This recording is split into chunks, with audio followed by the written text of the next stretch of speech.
You either use the internet for fun or you use the internet to grow. You're here to grow. Welcome to TRS Clips. I have a friend who's recently started studying the Bhagavad Gita through classes, and she's not so into spirituality. So I actually wanted to know what she picked up from the Bhagavad Gita. Like, what's the basic understanding? She said that the Gita says that there's actually no such thing as good or bad. We look at it as good or bad based on our conditioning and our stories till that point. The universe is just reacting to your karmas. So effectively, what you're meant to do in the present moment is just try being a good person and try getting more spiritualized. It basically boils down to that, because you can't help what's going to happen to you. It's because it's happened in your past.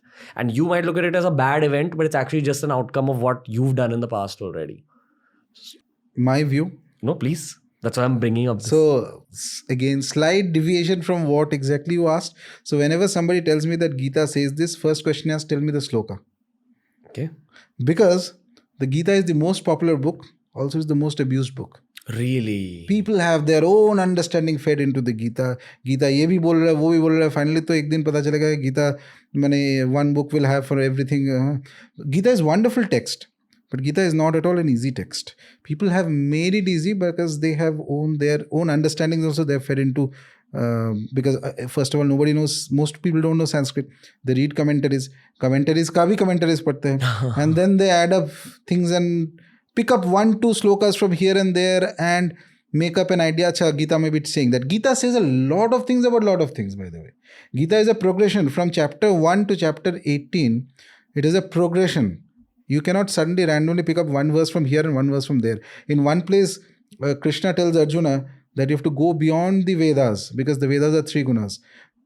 Again at, I think 16th or 17th chapter, he says, the person who does not follow the Shastras, what is written in the Smriti and Shruti, which is the Vedas and the Vedanga and the Dharma Shastra, etc., is acting out of its free will and is mostly deluded.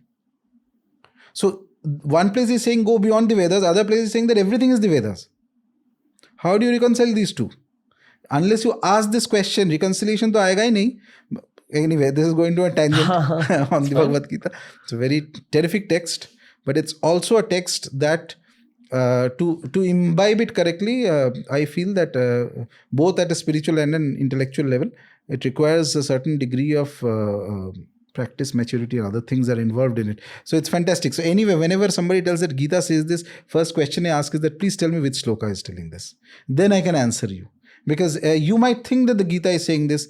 I might read the sloka and find a different meaning out of it in the context of the other verses. Okay. Because it's not that one verse has to be taken out of context. There's a reason why he says all. He speaks of moksha, I think, in the 4th or 5th chapter. But he doesn't stop the Gita there, no? He could have just said, Arjuna, attain moksha, everything is over. Now, after that also there are other things going on. New clips released at the same time that a podcast releases. This is TRS Clips. Make sure you subscribe.